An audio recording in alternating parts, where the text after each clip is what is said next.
ذالکم، پھر اس آیت پر غور کرو، یہ بات اس وجہ سے ہے بِأَنَّهُ إِذَا دُعِيَ اللَّهُ، بات یہ ہے کہ جب پکارا جاتا ہے اللہ کو وحدہ اکیلے، کفرتم، تو تم انکار کرتے تھے، اکیلے کو نہیں مانیں گے، بھئی یہ کوئی بات ہوئی، ایک ہی خدا، ایک ہی خدا، وَإِن يُشْرَكْ بِهِ، اور اگر اس کے ساتھ شرک کیا جاتا تھا تُؤْمِنُوا، تو تم ایمان لاتے تھے، شرک کرو تو اللہ بالکل مانتے ہیں، لیکن اگر اکیلے اللہ کو مانو تو پھر تیار نہیں ہیں۔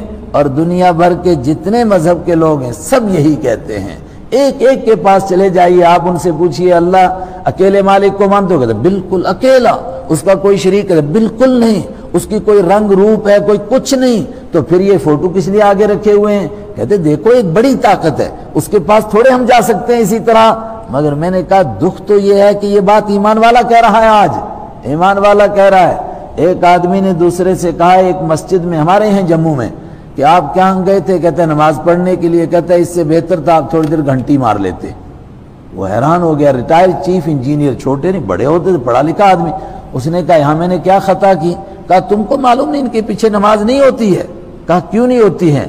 کہتا ہے یہ بد عقیدہ لوگ ہیں، اتنی عقل بھی نہیں آپ کو؟ کہا ان کے عقیدوں میں کیا بد عقیدگی آئی ہے؟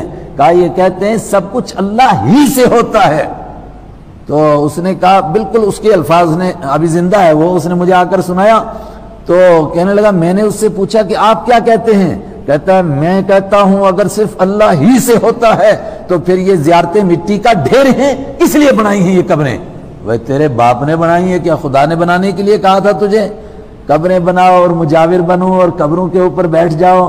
اگر کوئی سب سے بڑا ولی ہوتا تو اللہ کے نبی کے بعد ابو بکر ولی ہوتے نا، تو ابو بکر کی قبر کے اوپر کون بیٹھا؟ کتنے بکرے چڑھے وہاں پر؟ حضرت عمر کی قبر پر کتنے بکرے چڑھے؟ حضرت علی کی قبر پر کتنے چڑھے؟ حضرت عثمان کی قبر پر اتنے بڑے بڑے صحابہ۔ تو کیا یہ اللہ کے دین نے یہ طریقہ بتایا؟ یہ اس طبقے نے نکالا جو مندر کو چھوڑ کر آیا، مگر ان کو وہاں یاد آ رہی تھی مسجد میں آ کر چڑھاوے کی، انہوں نے وہ ڈپارٹمنٹ یہاں شروع کر دیا۔ انہوں نے کہا کہ بھئی پیسے کے بغیر نہیں کام چلے گا، وہی برہمن زادے۔ انہوں نے کہا نہیں بھئی مراببی کہ برہمن زدیم، اقبال کہتا ہے برہمن زادے ہیں، وہاں سے کچھ نہ کچھ تو ہم لے کر آئے ہیں نا، تو وہاں جو چڑھاوے چڑھتے تھے وہ کھانے کے لیے یہ ڈپارٹمنٹ دوسرا شروع کر دیا۔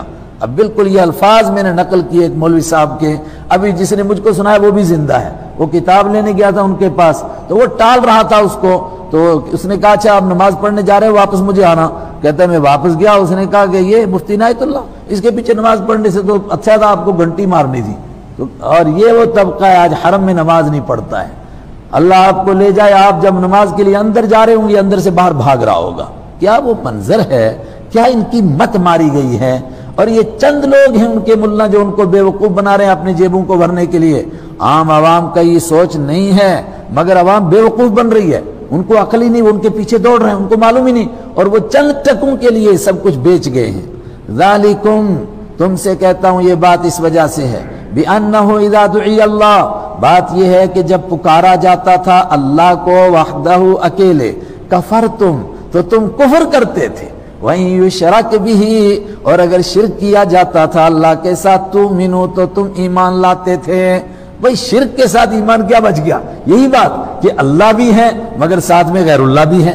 فَالْحُكْمُ لِلَّهِ، اب تو حکم صرف اللہ کا چلے گا، اب تم اللہ کے ساتھ شریک ٹھہراتے رہے، متا کہ مشرک لات کو، عزا کو، حبل کو، اب کرو ان سے مانگو، ان سے بولو یہاں سے نکالو ہمیں جہنم سے، اب کوئی نہیں نکال سکتا ہے۔